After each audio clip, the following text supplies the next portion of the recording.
You're listening to Writer's Voices with Monica and Caroline, and I'm your host, Monica Hadley, and with me today is my mom, Caroline Kilborn.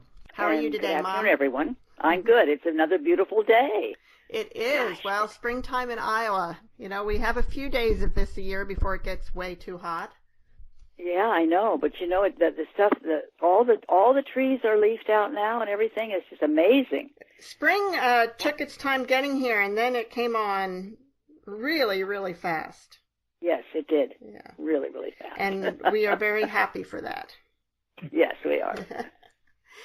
Well, we have a really interesting book today. It's a historical novel called The Way of Beauty by Camille DiMaio.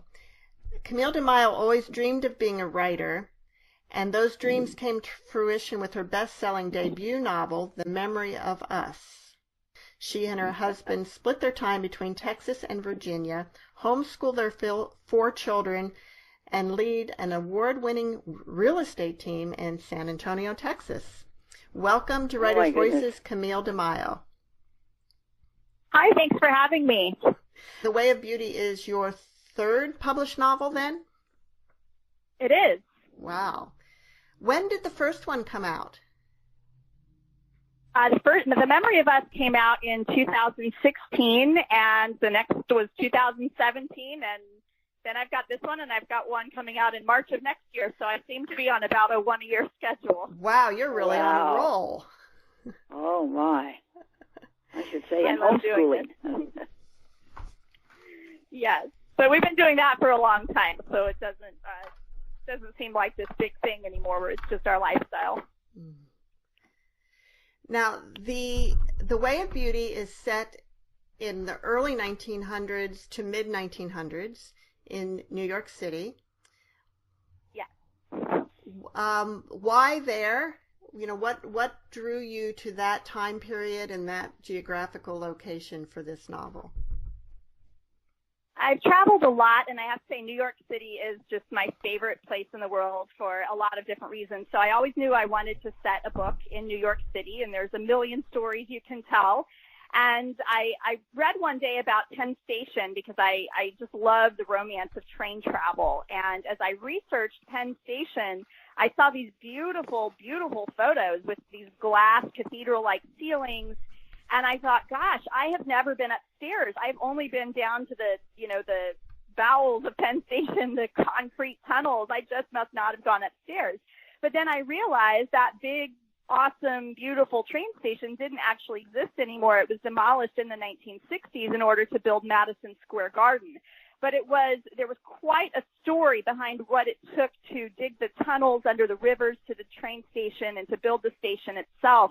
And I realized how much drama there was just with that setting. I thought, wow, I can really insert the lives of some characters and parallel the story of Penn Station with the lives of these women. And it took me on such a fun journey of learning about women and women's rights and suffragettes, all of these things that were important to women at this time period, but all with the backdrop of this very dramatic train station. So that's where the idea got started, and I ran with it.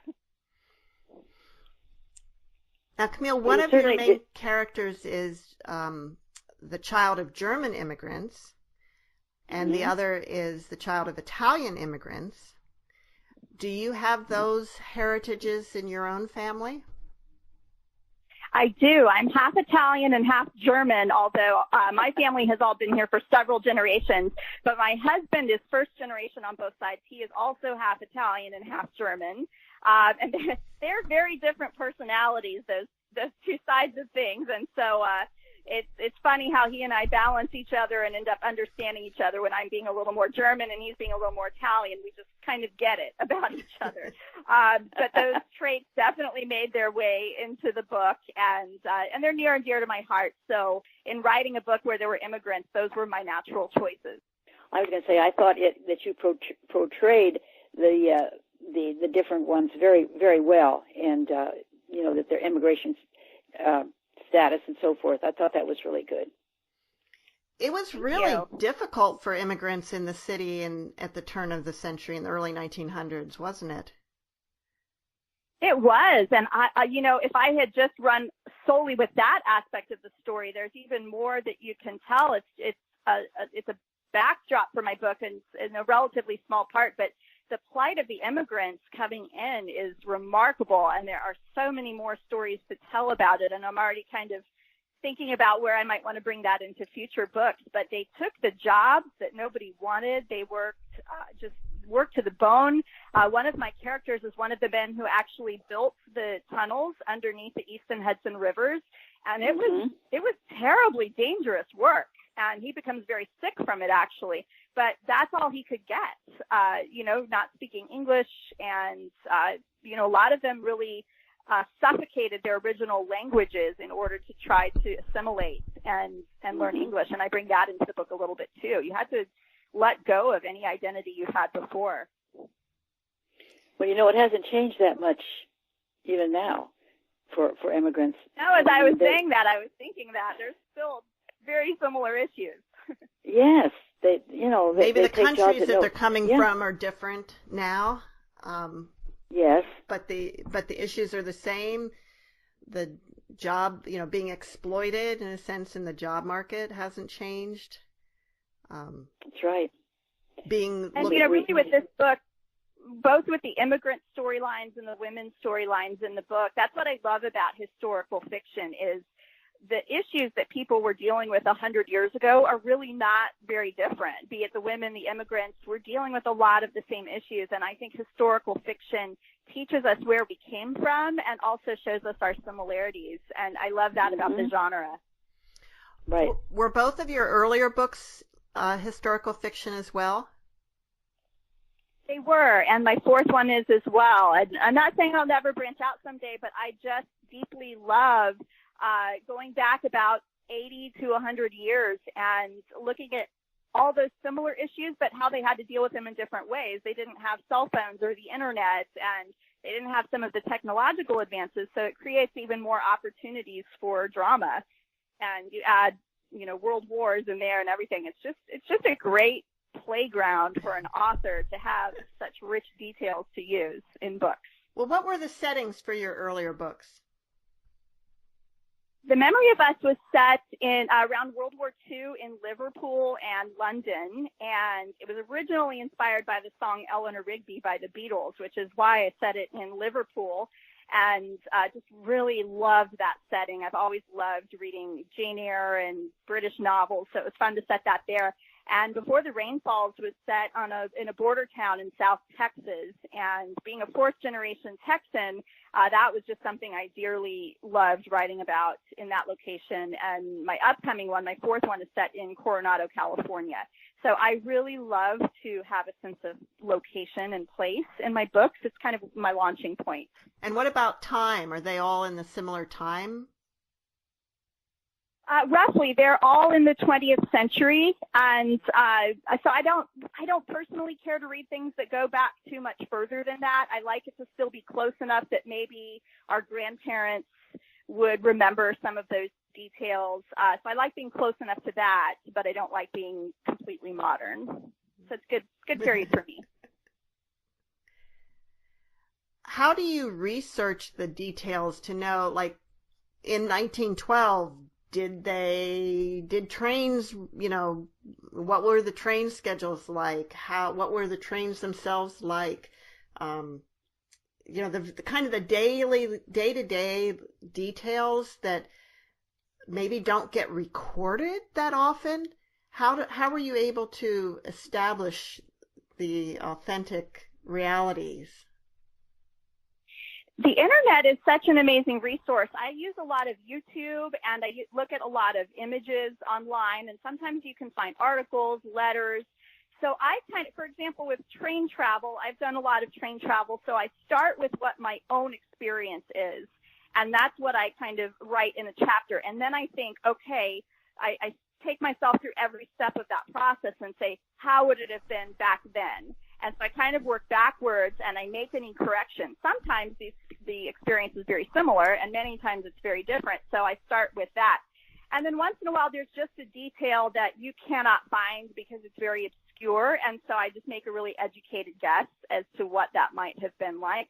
But probably for 80% of what I write, I do find the details somewhere, and I research it until either I've exhausted possibilities or until I find my answer.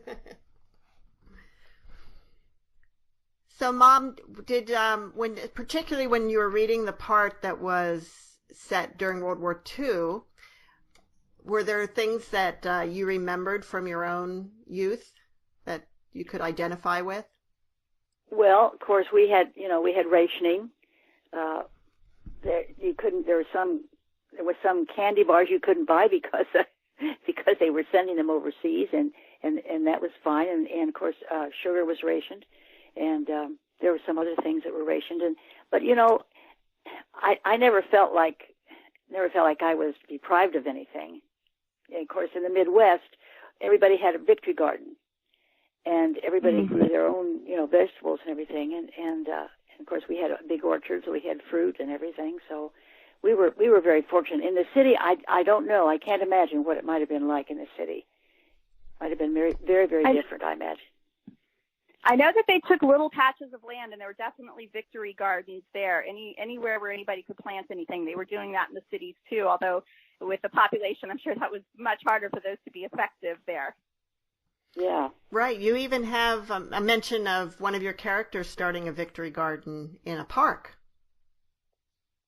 Yes, they were really using every bit of space that they could for those kind of things. So I do like to bring those details in. The Memory of Us focuses much more on World War II, and so even though part of The Way of Beauty takes place during that time, I really was focusing on how things were affecting New York specifically, and because I felt like I covered some of that other ground in The Memory of Us when it was much more about the war. Mm-hmm. So, Mom, you got a chance to really delve into this book. Do you have some questions for Camille? Well, I was interested in the suffragette movement because and Pearl's involvement in it, because she came from a very wealthy family, and I was wondering in your research, were there many wealthy women that got into this thing voting? Did they, or was it mostly just the common everyday person? There were definitely some very wealthy women involved in it, but there was a lot of, here's luncheons, we're going to raise money, we're not really getting our hands too dirty.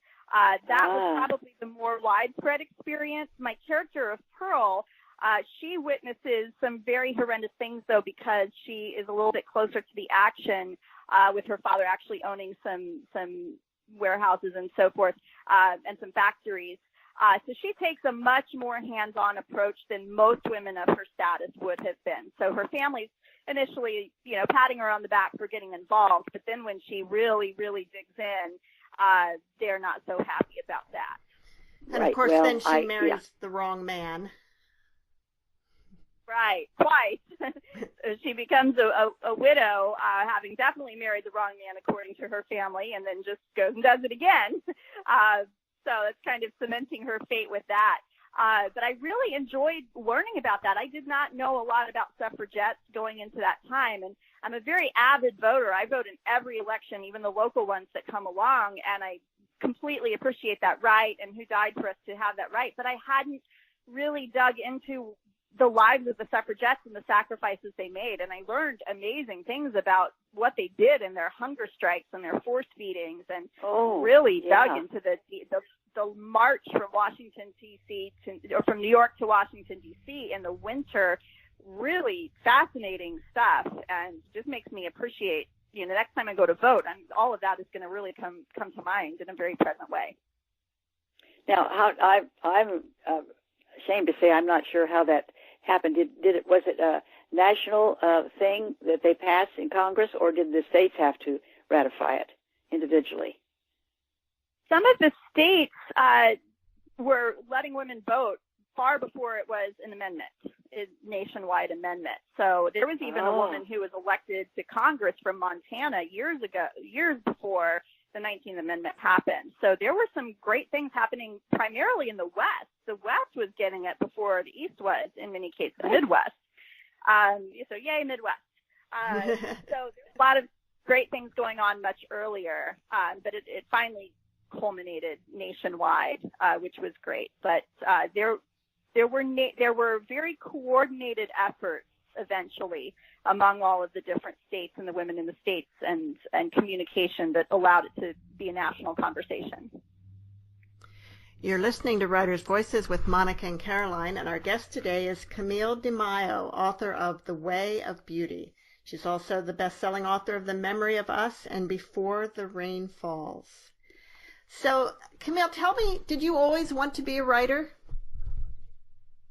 I did. Ever since I was in grade school, I spent recesses in the library. I was not terribly athletic or coordinated, but I loved to read. So I spent my recesses in the library, and it was pre-internet, so I was just fascinated by the names of these authors on these books. They were just legendary to me, and I wanted to be one of them someday.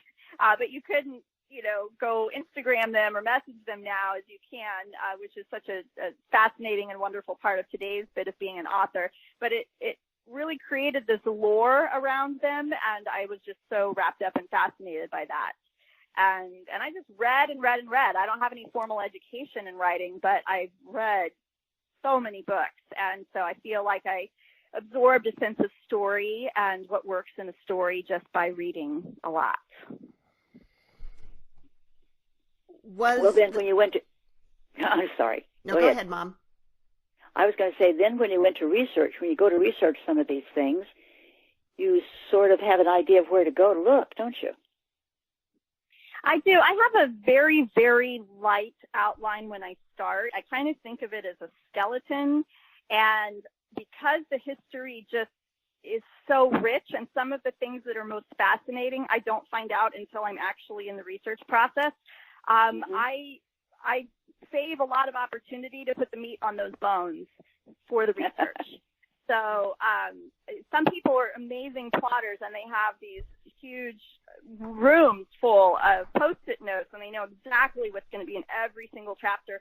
And I admire that, but I'm afraid that if I put myself in that corner of a structure too early, I would really miss the opportunity to include some of these fascinating things I learn along the way. So I really have almost just a very thin idea of what's going to happen when I start out. Mm-hmm. So with The Way of Beauty, you started with this location, Penn Station in New York, the time.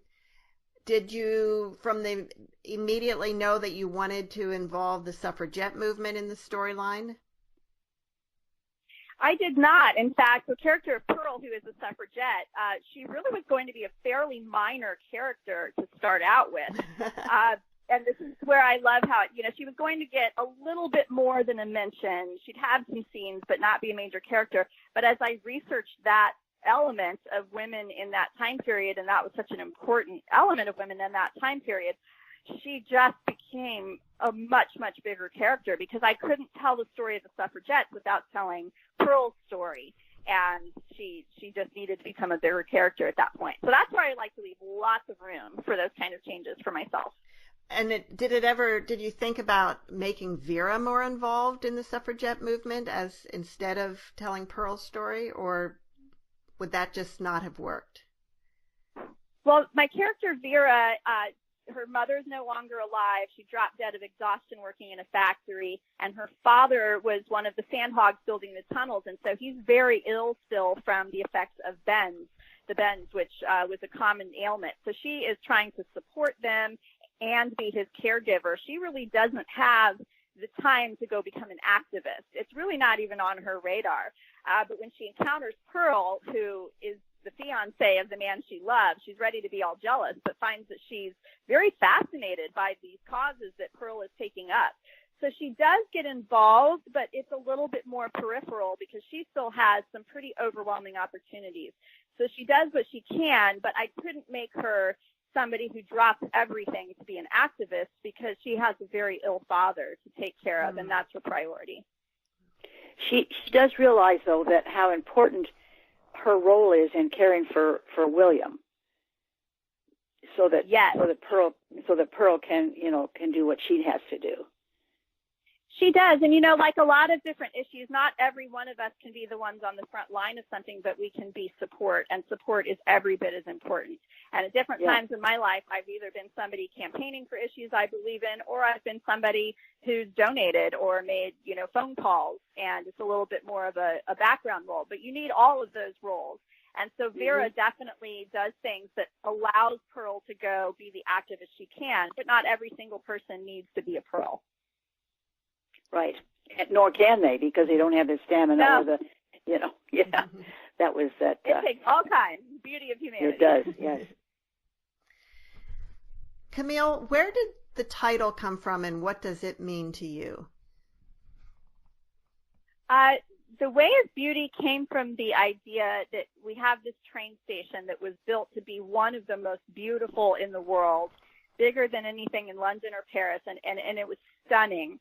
And then it goes through its building, its heyday, but then it goes into decline as airplane travel and car travel become a lot bigger. Train travel declines, and with it, the station is not kept up very well. There's just not the money, and eventually they're in the red so poorly that they sell the land, the property, to the Madison Square Garden Corporation, and it disappears completely. So there's this arc of it's big and beautiful and shiny and new and exciting, and then it's just kind of mundane. We're coming in and out, and then it declines. And I think that life can take that path. So I make a point in there of saying, when we're little, everybody's celebrating every step and every first tooth and every first word. And then, we just are living our lives, and then there is a beauty, too, in the decline. But as I point out there, whereas a building can be destroyed and it doesn't exist, we can reinvent ourselves at any age, and that's the way of beauty. We have these highs and these lows, but we can have these highs again, and that's the way of beauty that parallels that. Also, I named the character of Angelo. His last name is Bellavia, which means beautiful way in Italian, and so that was my little extra nod to the name. You're listening to Writers' Voices with Monica and Caroline, and our guest today is Camille DiMaio, author of The Way of Beauty. Camille, could you read a little bit from the book for us? Sure. I picked out a selection as part of Chapter 2. And what's happening here is the character Vera, who's the German immigrant taking care of her father. Ever since she was 5 years old, she's been in love with Angelo. He's 9 years older, and she met him when she was a little girl and was just fascinated by him, because New York's a tough place to live for a little girl who doesn't speak much English. And as she gets older, she turns 17. She's still in love with him, and they've become good friends. So she is convinced that he's about to propose to her, because he now sees her as the young woman that she is. So we pick up here where she's about to meet him, and is very excited about this and thinks that this is where her life is finally going. Okay. She'd never told him about Angelo, who was 9 years older than Vera. And though she loved her father, it was times like this when she felt most acutely the lack of having a mother. Just a year ago, Vera had feared that any romantic thoughts about Angelo lay squarely in her imagination. But recently his hand would brush against hers and he would not pull away. Maybe it was her naivete. He was Italian after all, and from a family that was overtly physical in their affection for one another. She went back and forth, convincing herself that every gesture meant something, or alternatively, that it was all in her head. For all she knew, Angelo might still see her as the child she was when they'd met. He had done then what any kind person would do when faced with a little girl with a scraped knee. When she told him through sobs that she and her parents had just moved to the boarding house across the street, he'd seemed to understand how that might be frightening. When she returned from school the following day, Angela had called her over to her from his post behind the magazine. A boy stood steps away, a younger sibling of his, she guessed, bellowing headlines that Vera didn't understand. McKinley wins re-election and landslide victory. Angelo had shouted her name again, and Vera could still feel the flush that had come over her when she realized that he'd remembered it at all. She'd stepped in a mud puddle racing over to him, dirtying the brown leather boots she'd received in a charity box full of cast-offs. But she didn't care. They were 2 sizes too big for her anyway, and the laces were frayed at the ends. "Ah, kid," he'd said in the accent that she immediately loved. "Your knee, it's better today?" She lifted the hem of her dress to show him. Bene, he said, inspecting it. But you know what would make it heal faster. Nien, she answered, slipping into her native German tongue. Gelato. You've had ice cream, right? She nodded. Excelente. Then you have to try gelato. Italian ice cream. Much better. Come? He'd held out his hand, and she slipped her tiny palm into his large one. Angelo told the boy to mind the newsstand and walked Vera around the corner where he said that his nonna made the best ice cream she would ever taste. And he'd been right. She'd tried the pistachio like he suggested while he told her about the first time he'd had gelato, right around her age, in the Piazza Navona in Roma, where he'd grown up before coming to America. He'd made it sound so exotic and told her that she would have to go someday. As they exited the shop, Angelo had stopped in front of a large pebble that lay on the sidewalk. He kicked it down the street and invited Vera to take her turn. Her little legs carried her swiftly to where it rested, and she gave it a try, sending it only a few feet.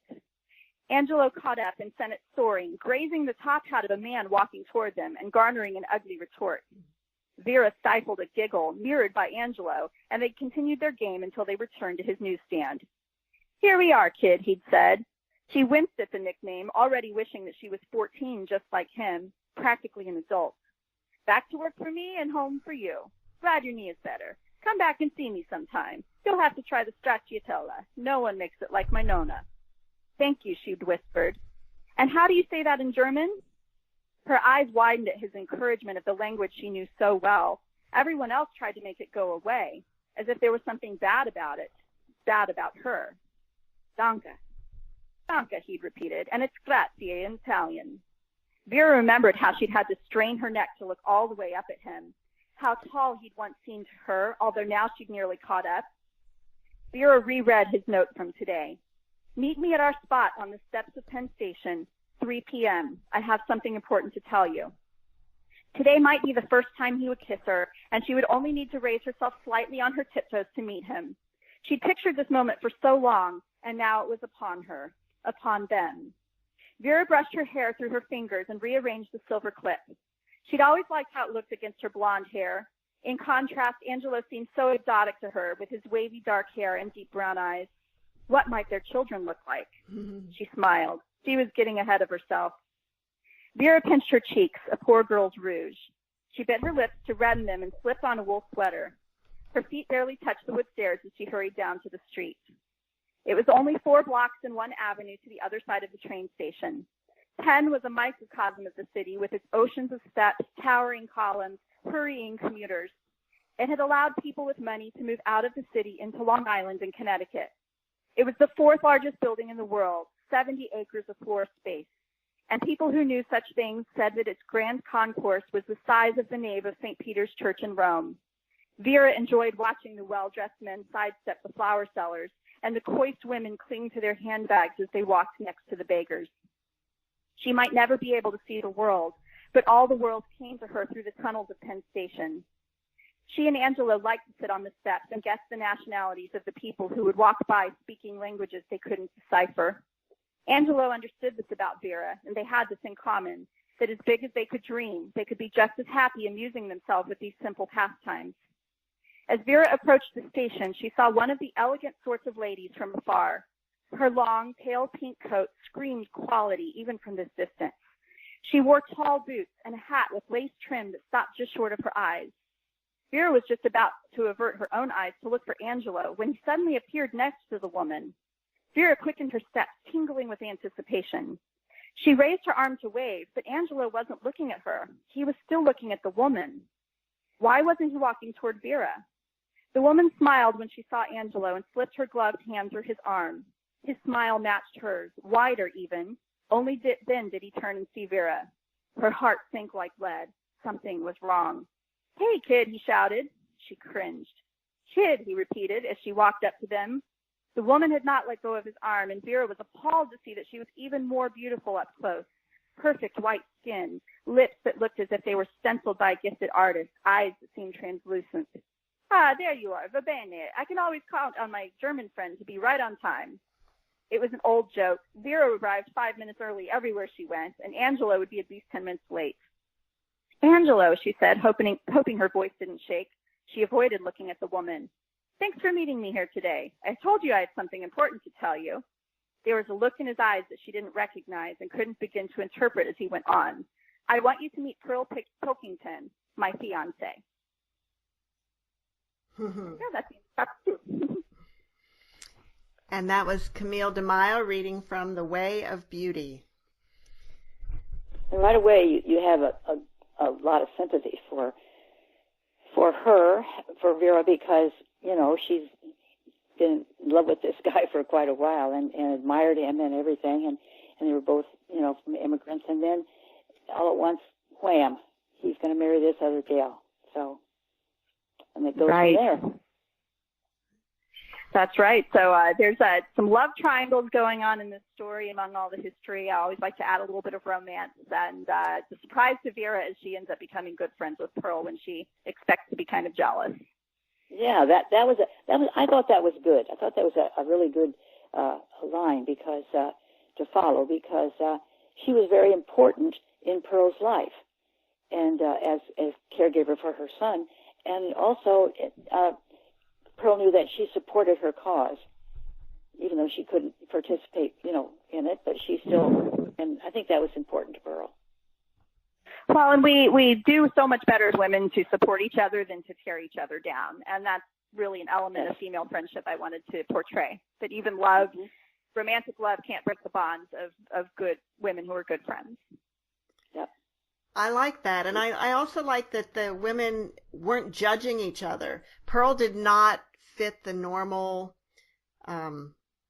definition of motherhood at that time, and even though Vera wondered about that, it didn't quite make sense to her, she didn't judge her for it. No, she understood that Pearl really lived for the cause more than she lived for any individual human being, including her son. And that is the nature of some people, and you have to say, okay, that's their gift, and then other people will come around and help pick up those pieces, and you know, it takes a village phrase, kind of as part of that story. Right. But but Pearl made sure that William was well taken care of by Vera. I mean, you know, she could have, I suppose, left her at her grandmother's, but that she knew that was not good. That he needed the warmth and love of Vera. So, yeah. Yes, and Pearl is pure enough, I think, to not be jealous of Vera taking that role of kind of surrogate mother in there too. So these are women who are very, I think, comfortable in their own skin, and they're in very, very different ways. And you know, not every relationship that has strains on it needs to be catty, and I wanted to take a different turn and celebrate the strength of those friendships. Yeah. So Camille, how long did you spend on this book? I wrote it over the course of about a year, but most of my books kind of percolate for about 2 years before I put anything on paper, because usually there's a lot of ideas going on, and you want to think about it and do initial research and kind of see which idea screams louder than the other one. So this one was in my head for a good solid 2 years, and then a year to actually write it and edit it.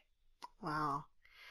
Well, let's go back to, as you were, you know, your first book came out in 2016. But when did you start writing novels seriously? The Memory of Us was my first novel, and Okay. Sometimes we have novels in a drawer that we go back to. I did a lot of blog posts. I just didn't think I had a full novel in me, even though I really wanted to write a novel. So I got a lot of support from my husband, who believed I could do it before I did. And then I finally had the idea for what I wanted to do, and I sketched out my little skeleton of a plot, and with no education or guidance whatever, I just wrote this thing. And that took me very little time. I actually wrote The Memory of Us originally in 6 weeks, which was very fast. I drank a lot of Dr. Pepper like a good Texas girl and stayed up late. But what I quickly learned in querying and sending it to agents is it was just not ready to go. I just felt like, oh, I got to the end. Let me send it to people, and they will be so excited to give me a contract. And that's not how it works. So I spent probably 4 years, which was also, we were building a real estate business at the time, and the kids were younger, so there was a lot going on. But I spent about 4 years editing it, going to writers' conference, really learning craft better than I knew it. I had fundamental good writing skills, but it needed a lot of work. And so it took about 4 years from start to finish before I seriously queried agents, knowing that it was ready to go. Well, I'm glad that you said that, because sometimes people do get the idea that that anybody can be a writer, and that you don't actually have to get any education or learn how to write, that we all know how to write. And it's true that we do, but there's more to it than that. It is, and you have to be really honest with yourself in the writing, and that's part of what I learned. There's a lot of people I knew I wanted to be traditionally published. That was my goal. And there's a lot of people who choose self-publishing for some very legitimate and wonderful reasons. But there's some people I've noticed who choose that because they don't want to go through the paces. They get to the end and they're very excited they've got to the end and they're ready to share it with the world. And it's just not ready. They're amazing writers, but the book's just not ready. And so there's a segment of that that's in there. And if I had published, I don't want anybody to see what that first draft was anymore, because I look back at it now and I go, oh my gosh, it was not ready. I had to go through the paces of taking some, joining a writer's group, getting critiques, hearing the hard stuff, getting the rejection, rewriting. And that to me makes you a writer, when you're willing to put yourself through the paces to have a goal happen. Right. And having, you have to be willing to let an editor work with you. Absolutely. Definitely. My editor, who's edited my last 3 books, I had a different one for The Memory of Us, and he was amazing. But I have had the same editor for Before the Rain Falls, The Way of Beauty, and now the 4th one I'm finishing, the Beautiful Strangers. And it is a partnership. I mean, the role as an editor is so crucial that I feel like their name should be on the cover as well. And they don't rewrite anything, but they just point out where you can go deeper, where you maybe have too many coincidences, where you're not feeling enough. And I don't think most writers, including myself, are gifted enough to take that hardcore logical look at it. You've got to get other eyes on it, whether it's friends, good writer friends reading it or something. You need to get the opinions and hear the hard stuff. Right. You may be a fantastic editor on somebody else's project, but it's very hard to do it on your own. Absolutely. I was just on the phone last night with my editor for something that she'd written in the notes of The Beautiful Strangers, the one that we're finishing now. And I asked her why she wrote this specific thing. And she pointed out how it completely contradicted something else I'd said. And when she said it, I went, oh my gosh, it's sitting right there. I just didn't see it. And she kind of laughed because it was actually so obvious once she pointed it out. And I just went, oh my gosh, so you have a fantastic relationship with them, but you're too close to your work to pull out and see the big picture. Right. So how did you find an agent? Knowing nothing about it, I just went online. How do you get an agent? And the agents want what's called query letters for the most part, which is a 1-page letter introducing yourself, introducing your book, talking about comparable books to it. It's quite a process, and I didn't do it very well in the beginning. My query letters were not good. They weren't super targeted to the right agents, and the book wasn't ready. But as each rejection came in, I really learned something from it, and by the time I got the agent that I did, in fact, I had 2 agents who ended up wanting to sign with me. I've gotten much better about that process. And one thing I learned that I would pass to other writers is be very specific about why you're writing that agent, and read up on them, read other books that they have represented, read their biographies, and mention something in your query letter about here's why you are being sent this, because you are the right agent for me. And when you're really specific about that, they're going to notice that more than the sort of here's the generic one of 20 letters I'm sending off today. So it's a full-time job just to find an agent, but being really specific and careful about your letters is going to greatly increase your chances of getting attention. How do you, I guess one way to do that is to look at books that you love or that are similar in genre or in scope in some way to the book that you're pitching, and find out who the agent is. Now, a lot of authors do thank their agent in the acknowledgments, but if they don't, is there another way to find out who the agent for the book was? Almost every book I ever read thanks the agent in there. So my own experience is that I sat in Barnes & Noble and I just looked through the historical fiction section of books that I thought would be remotely similar to mine, and I looked up all the acknowledgments. I don't think there's one book I found where they didn't thank the agent, so that hasn't been my experience.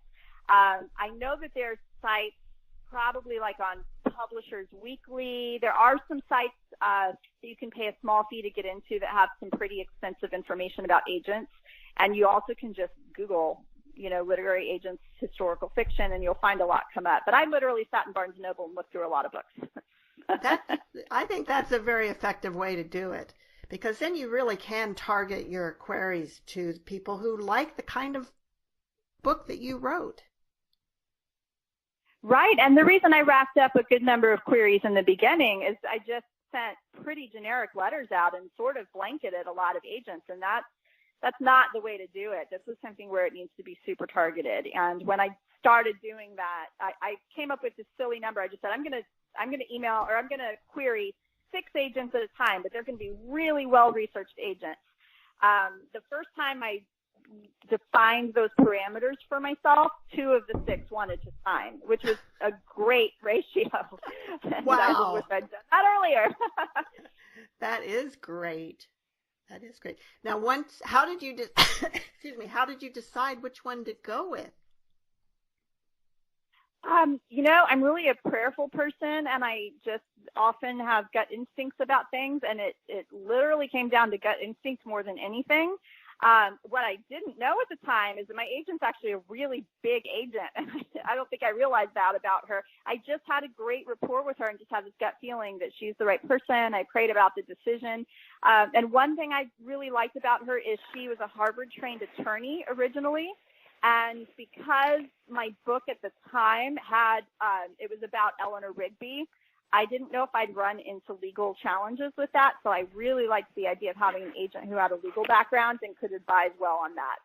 So a lot went into saying she's the one, and I'm still with her, and she's a wonderful champion for me, and I'm very grateful. Because now when people say, who's your agent, and I say Jill Marshall, they go, oh, she's great. I didn't even know the things you learn along the way. Then once you assigned the agent, how long did it take to find the publisher? It was a few months. She gave me some initial edits. I made some of those edits. She sent it out. We had a few rejections, and oddly, the majority of our rejections came from the fact that it was set in World War II. And we had some companies who said, we love the book, but we are saturated with World War II right now, and we just can't take any more on. So they actually really liked the book. We had an almost offer from one of the big 5 ones who just wanted me to change one element of the book, which I think they were completely right about, and I made that change. But while we were waiting to hear back from them, we got this offer from Lake Union, and Lake Union is where my agent really wanted me in the first place. And so it kind of became, no question, this is the one we should take, and I just trusted her judgment, and it's been a fantastic match. So tell us a little bit about Lake Union. I'm not familiar with that publishing company. Lake Union is one of the imprints of Amazon. So Amazon is really my publisher. A lot of people, I didn't know this either, but a lot of people don't realize that Amazon is a traditional publishing house, just like Random House or St. Martin's Press or anything else. There's Amazon. And then they have these sub-imprints, as most houses do, which kind of focus on a certain genre. So Lake Union focuses on women's fiction, historical fiction, book club fiction. So I fell best into their category. And they're absolutely phenomenal because Amazon sells books better than anybody else. And so when they are not only your publisher, but your marketing wing, it's amazing. And their philosophy is we want writers writing, not spending all their time marketing. And it's a really different philosophy. So a lot of the big five will push a book really hard for the 2 weeks that it's out, and then they're on to a new cycle of new books. Amazon is continually doing promotions. I'm still getting promotions for The Memory of Us from 2 years ago, and still getting sales and still getting foreign deals. They're just still working even that first book. So they're fantastic, and my agent had the foresight to see that this is where authors are going to want to go, and she got me in there early. Wow. Now, did you get a multi-book contract? Not with The Memory of Us. So I sold that as a single title. I sold Before the Rain Falls as a single title. And then my agent said, let's pitch 2 books and try to get a 2-book deal. And so that's what we did. I got the deal for The Way of Beauty and then the book that has become The Beautiful Strangers. So now I'm back to, we'll be pitching again in the summer, and there's no guarantees ever. So I don't take it for granted, and I'm going to work really hard on coming up with good pitches. Do you have some ideas already? I do. My first pitch is pretty well developed, and I'm very excited about that. It would take place in the 40s and the 60s. And then my other idea, it's just starting to percolate. It's kind of been sitting there for a while, but I have to plug characters into it and make sure I can make it work. So we're kind of looking at June or July to pitch these ideas. So that definitely gives me time to make my idea solid. So obviously your first book was completely written before it was sold. Yes. Was the second one sold on a concept, or did you write it before you sold it as well? The second and third were sold based on a synopsis of about, I think, 2 or 3 single-spaced pages and about 5 chapters. So that way they wanted to really know where you're going with the story and how does the story sound. But now they know I can finish a book. They trust me more. So the 4th one got sold on literally 2 paragraphs of an idea. And my agent is telling me for the 5th and 6th pitches, we can really just do something that's blurb length, something pretty short. They already know how I write, so they just want to see that my idea is sellable. You seem to be able to write a book in less than a year, for the most part. Apparently, that's how it's working out. Yeah. So, that's amazing. What's your writing schedule like? Well, ever since I quit my real estate career, I have a lot more time on my hands, which was designed that way. So we made a big step backwards financially to let me start this over, moved into a smaller house and everything. We're really committed to doing this. So now I have a lot of free time that I didn't have. And my kids are all a little bit older. The first is even off to college. So I kind of write in spurts. When I get inspired, I might spend days just pushing through it, and then I might go 2 months and not write anything. And it's really not the most disciplined way to go about it, but I'm great at meeting deadlines, and I do meet my deadlines. But my goal is I'd like to have a goal of like 1,000 words a day. I'd like to get a lot more systematized, but I tend to write in spurts right now. I think that's just who I am.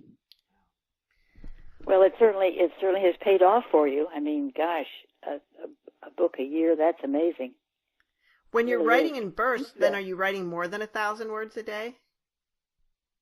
Yes. I wrote the end of my current 4th book. I wrote 12,000 words over 2 days. Oh, my goodness. So, I get super, my husband doesn't even like being around me. He said, just go to a coffee shop, go to the library, get out of the house, because nobody can talk to you when you're in that zone.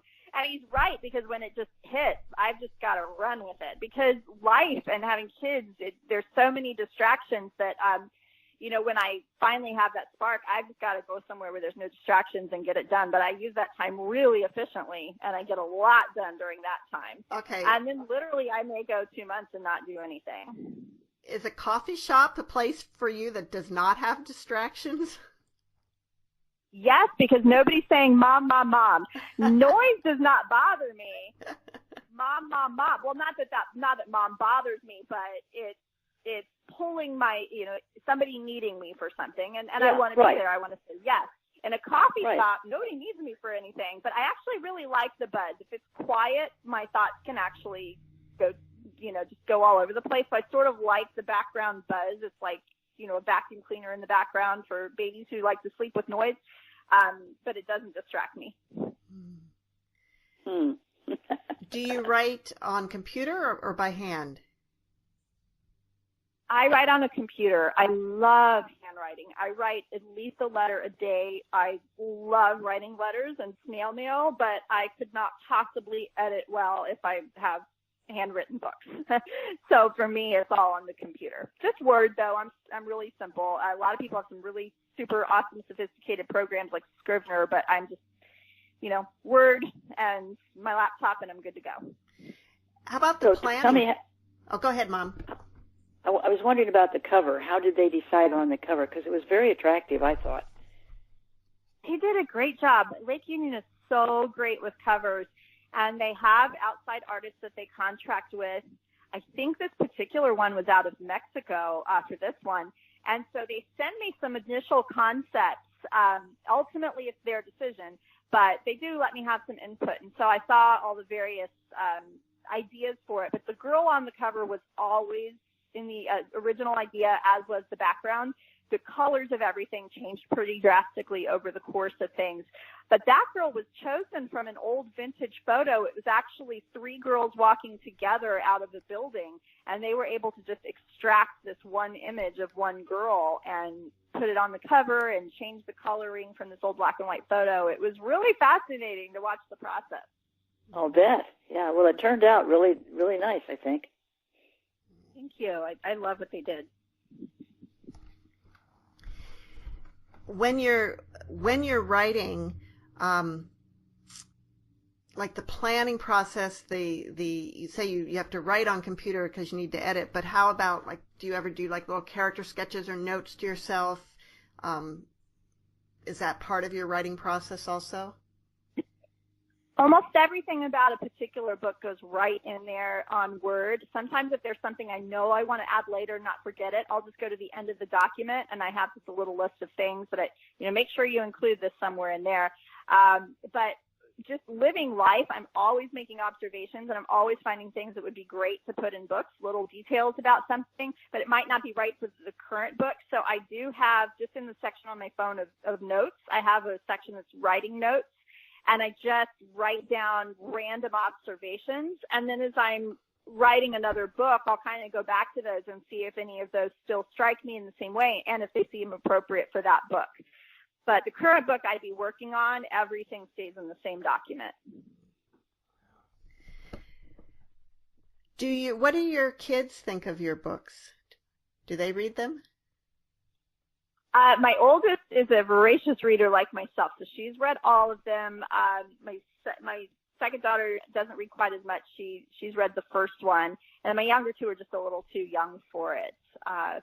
But my oldest is off in college, and she loves to read, so she's read all of them. Does she give you suggestions? By the time she's reading them, they're pretty much done. She reads them at the stage where they've even been pretty well edited. So she doesn't add too much as far as suggestions go. She does give me good suggestions for just reading, which is great. But my books are very clean, so I would have no problem with any of my kids reading my books. There's nothing in there I wouldn't want them to see. They're just, it's just a little bit over the heads of some of the younger ones. Well, in your acknowledgments for The Way of Beauty, you talk about how this book came to be, that you were brainstorming with your daughter about what to write next. And so I'm wondering... that was with my second daughter. Yeah, she's the one who's not so much of a reader, but she's a very creative person. And I was kind of just stuck. I knew I wanted to write again. I knew I wanted to write about New York, but... just one day we sat on my bed together, just because she's a creative sort, and we just talked through ideas, and actually pretty much none of the ideas we came up with are what became this book, but just that process of being creative together ended up sparking, the things that I wanted to do with it. But we had all sorts of things going on. There was going to be a father and daughter and a mystery box and a journal and all sorts of things that didn't make it into the book at all. But the process was good, and I would absolutely call her into the room again and brainstorm with her again. And the image that you kind of settled on, which isn't exactly what was in the book either, was the idea of soldiers kissing their girlfriends goodbye in a train station. And although that does happen, it's not maybe the central part of the book, but the train station itself becomes a very important part of the book. It does, and that's just how the evolution of it happens to me. A lot of what I do starts with location, and so I just had this image in mind of the sun streaming through the windows of this train station and all the little dust particles that look like diamonds, and the soldier kisses his girlfriend goodbye. And it was in wanting to flesh out that image, I started looking up images of train stations so that I could get the right image in my head, and that's where I discovered Penn Station. And it was learning the story of Penn Station, like I mentioned earlier, where I said, oh, my gosh, here's my book. But I do have a very, very brief moment in the second part of the book where I do have soldiers kissing their girlfriends goodbye, but it did not become the meat of the story the way that the history of the train station itself did. Wow. So one thing kind of leads to the next, doesn't it? It does, and that's why I try to keep the plot really loose and open so that I can put that meat on there as it comes. Well, do you ever get like 2/3 of the way in and have no idea how it's going to end? I usually have a vague idea, but I'm willing to be flexible. So I'm not usually absolutely married to the idea of how it has to go. I absolutely sit down to the computer some days, though, and I'll say, okay, chapter 16. And my fingers sit there and I go, I have no idea what's going to happen in chapter 16. And I just start writing, and I surprise myself sometimes. Like on this fourth book, when I was in the middle of writing it, I ended up with this line at the end of a chapter that said, come in, Kate, I have somebody I want you to meet. And it's almost like that sentence wrote itself, because I sat there at the beginning of the next chapter and I said, well, who the heck is Kate supposed to meet? I have no idea. I really don't. It's just that's the line I finished up with. So. Well, if you start out with one idea of where you're going and then you end up someplace else, do you then have to sometimes go back and change things earlier on because they don't make sense anymore based on where the story ended up going? I do that in fairly small ways because obviously I want it to flow and have consistency, but I've never had something be so radically different that it needed to change in the beginning. My most radical edit was in Before the Rain Falls, and that was literally once the book was done and it was in the editor's hands. And that one was difficult because it took place in 2 different time periods, but with 3 different characters who I was telling 3 different stories in 2 different time periods. And she loved the story but didn't care for the timeline of it and in what order different events were happening. And so for that book, I kind of likened editing that book like if I crocheted a blanket for you that was striped and you thought it was beautiful, you loved all the colors, but you said, I want the blue stripe at the top and the white stripe in the middle and the yellow stripe at the bottom. You would have to redo the entire thing. And that's what happened with Before the Rain Falls I shuffled it into a completely different order, which worked way better. So to the big credit of my editor, she just saw a way better way to do it than how I had written it. So at the editing stage, that needed tremendous structural revision. Wow. And it just about killed me. I bet. Well, yeah. Camille, we're out of time, and I want to thank you so much for being with us today on Writers' Voices. For having me. That was great to talk with you both. Yeah, and the book again is The Way of Beauty. It's obviously available on Amazon, and probably you can get it wherever else books are sold. Mm-hmm. And Mom, do you have supporting the independent bookstores too? And independent bookstores, we love to. Yeah, it's always good. Go in there. You can, if they don't have it, they'll order it for you. Right. I love to send them money. Yeah. Mom, do you have some final words for us today? Yeah, there are many stories and paths in every life. And for anyone else to ever read your writings, just for yourself or for your memories, write them down. Thank you so much, and see you next week on Writers' Voices. Bye-bye. Thank you.